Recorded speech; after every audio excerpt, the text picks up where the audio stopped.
Okay, good morning guys. Hope that you are all keeping well and that you're all keeping well and keeping safe. So we're going to continue on with the lesson, and what I'm going to look at now, and this is a little bit of revision as well, but we're going to look at angles. Now when we think about angles, what we need to be thinking about is this idea of what's called rotation. So imagine if we rotate, if we do a full rotation, we're talking about 360 degrees. Okay, so that's basically if you, let's say you were standing here, let's say you're standing here and you're looking in this direction, and you were then to rotate right around a full way. So that full rotation is going to be 360 degrees. Now when we deal with angles, really what we're looking at, so you have here, if we look at this, so these here are what are known as the arms of the angles. So we have this point B to C, that's one arm, and then point B to A is another arm. Now the way that we can think about it is B to C is a ray. Okay, so this is known as a ray. So it starts here and it moves through C and it continues on in this direction indefinitely. And the same then with B as well. So B to A is also a ray.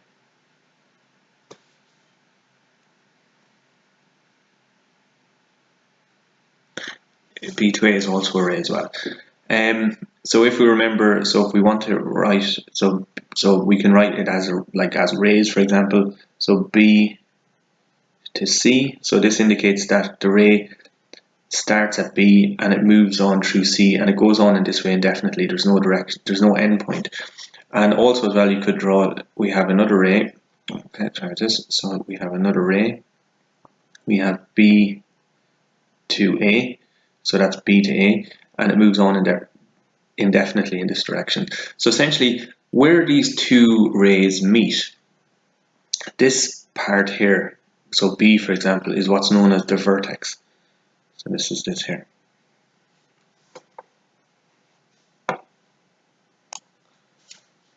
And the way that we can think about it then as well is when these two vertexes, or sorry, when these two rays meet, they meet here in point B, and they form what's known as an angle. Okay, so we get this angle here. And the measure or size of the angle is how much one ray turns or rotates around the vortex. So it's basically how much it turns around the vortex. So most angles that you will encounter will be measured in degrees. So if we have a look here, so this is an example. So here we can see this angle is 62 degrees.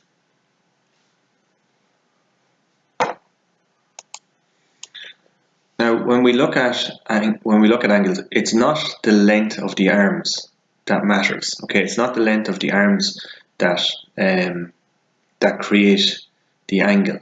It's how much one of these arms rotates in relation to the other, and that's what we mean. So remember, we could easily look at this. So there's rotation here of 62 degrees, and outside here then.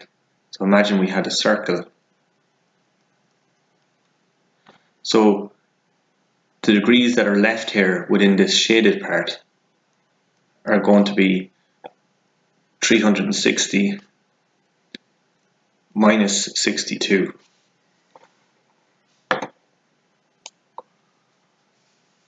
Which is equal to 200, let me just check this here. So it's equal to 298. So it's equal to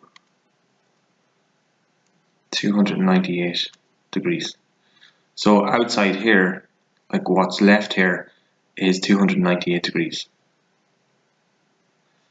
And this angle makes up 62 degrees. Okay, so we have rotation of these two arms 62 degrees. So when we're dealing with angles, so we have these two arms. They rotate around what's called a vertex, and we normally measure angles in degrees, and this is what it looks like here. So if there's complete rotation, that's 360 degrees.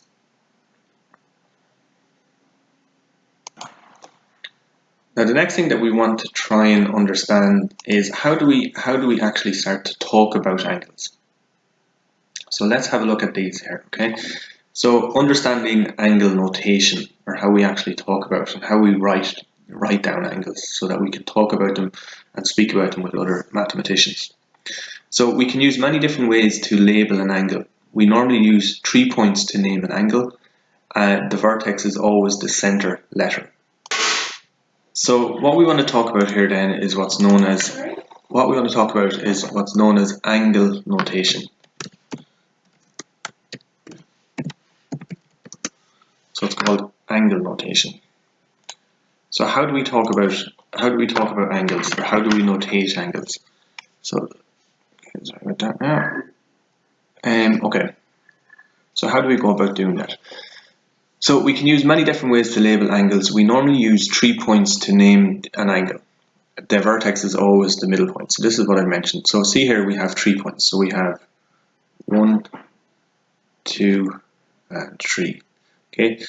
This middle point here is, or point B, in the case of all these angles here, is what's known as the vertex. Okay, it's the middle point. Now this is the angle, so we can call this angle, we can simply call it A, B, C. That's one way that we can name it. So the angle could be named as the angle, we could also name it as the angle CBA.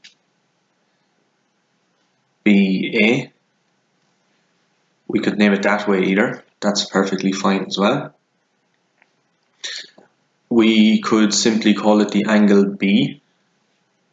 Okay, so the point of the vertex can be used, whatever that label is that's there, that can be used to represent the angle.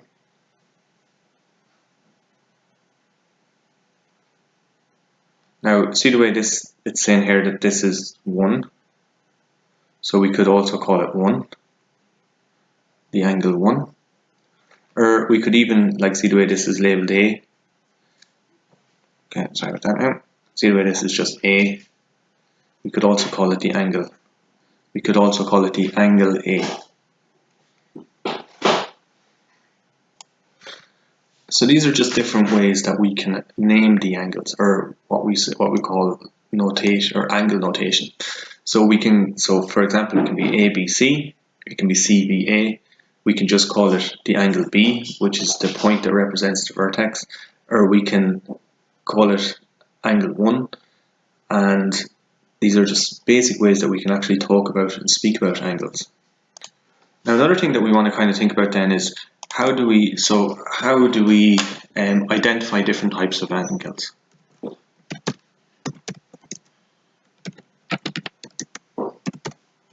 Types of angles.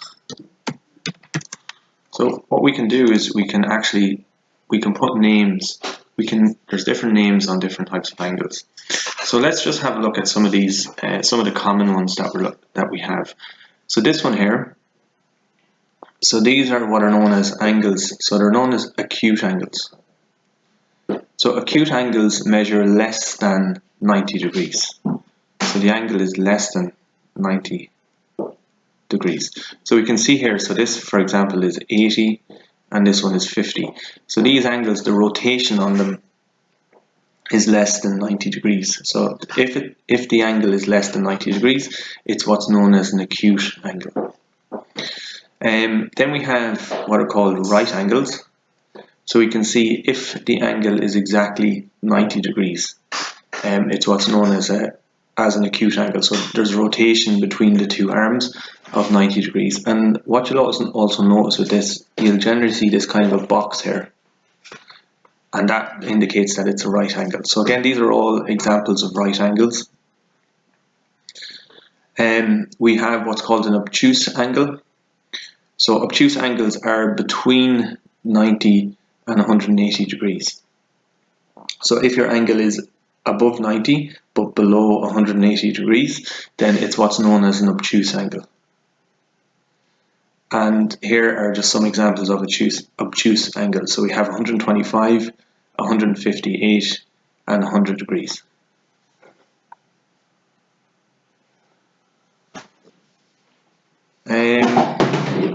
Okay, so let's have a look then at some of the other angles then that we have. So that's obtuse. Then we have what's known as a straight line. So if the angle is 180 degrees, so you can see that this is half of 360. Okay, so it's 180 degrees, and if we have an angle that makes up 180 degrees, then it's what's known as a straight line. So again, these are examples of a straight line, an angle, a straight angle. And then we have what are known as reflex angles. So these are angles then anywhere which measure between 180 and 360 degrees. So once you start rotating more than 360 degrees, you're into the realm of reflex angles. And that's what we have here. So we have what are known as reflex angles. Now something that you might notice as well, some of these other angles here,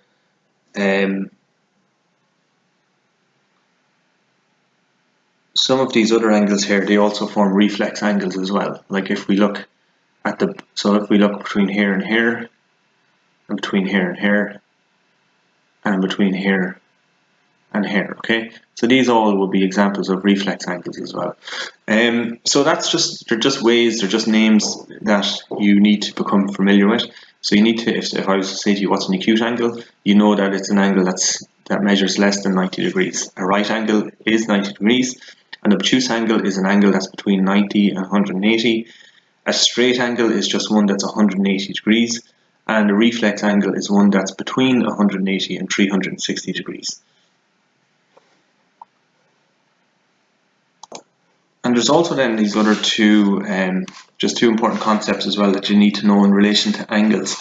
So you have a null angle. So a null angle. And a null angle is equal, it's 0 degrees.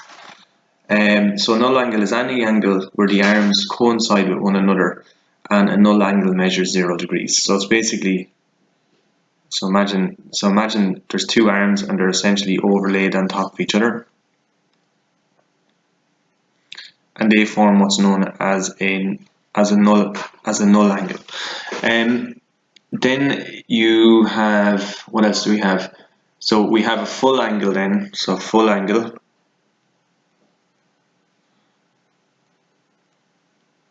and it's equal to 360 degrees. Okay, so there's full rotation. Again, it'll kind of look like this. It'll look something like this. Okay, but what's happened is you've actually got full rotation the whole way around, and the arms are resting across each other, but there's full rotation, and that's what's known as a full angle. And a null angle is where the two arms are it would be like the starting point, and this is the end point of an angle, and then all of these angles are somewhere in between that rotation of 360 degrees. Now just some other important points then just to make in relation to angles as well. So we have this idea as well within geometry of what's called two angles that are supplementary. Now what that means is that if the two angles, if they add up to 180, then they're what are known as supplementary angles. So this is an example here. So we have two angles. So one is 30, one is 150. They're supplementary because when you add the two of these up, you get 180. So 30 plus 150 is equal to 180. So if the two angles, if they add up to 180, they are what are known as supplementary angles. Now, with supplementary angles do not have to be beside each other as well. So see here we have two angles, they're not beside each other, but when we add the two of them up, they actually equal 180 degrees. So we have 55 plus 125, and if you add the two of them up, it's 180 degrees. And these are what are known as supplementary. There are two angles that are supplementary. If the two angles add up to 180 degrees, then they are known as supplementary. Now, what we can do is we can actually use one of these guys here, and you've probably used them already. It's called a protractor, and we can use a protractor to measure an angle. So it's important that you know how to use a protractor. So if we look at this, for example, so here we have an angle. So we have our 3 points, C, B, and A, and then we have an angle here that's formed in the middle. Now, in order to use the protractor, so the first thing you want to do is you want to place the center point of the protractor on the vertex of the angle and make sure that one arm of the angle is lined up with the baseline. So again, remember, if we were to look at this one here, so this here is the vertex, so B, okay, and then what you're doing is you're making sure that this bottom angle, this bottom part here, so B to A is level. So you're going to have the point B is going to be, you're going to have point B is going to be in here. Okay, sorry about this. So point B will be in here, and then you'll have the bottom part will be lined up level with this. So the next part then, what you're doing is once you have your angles lined up, so you have the middle of the protractor. So again, the middle of the protractor is this point here. You have that lined up with the vertex, which in this case is B. So you read the angle between the two arms, and the angle here we need to use, for the angle here we need to use the inside scale. So if we have a look here, so we have an inside scale, so it goes up 10, 20, 30, 40, 50. So we can see here it's roughly, the line cuts roughly between 50 and 60, so it's about 55 degrees. So step 3 then, what we do is we write in the measurement in the angle. So we can write it like this. Okay, so we can write it like this. This is kind of the standard notation that we can use. So the angle ABC is equal to 55. Now, when measuring angles with the protractor, we must be careful to use the right scale. We use the inner scale of the protractor if the arm of the angle that is lined up with the baseline of the protractor passes through the zero of the inner scale. So remember, if the angle, so like for example, when you line up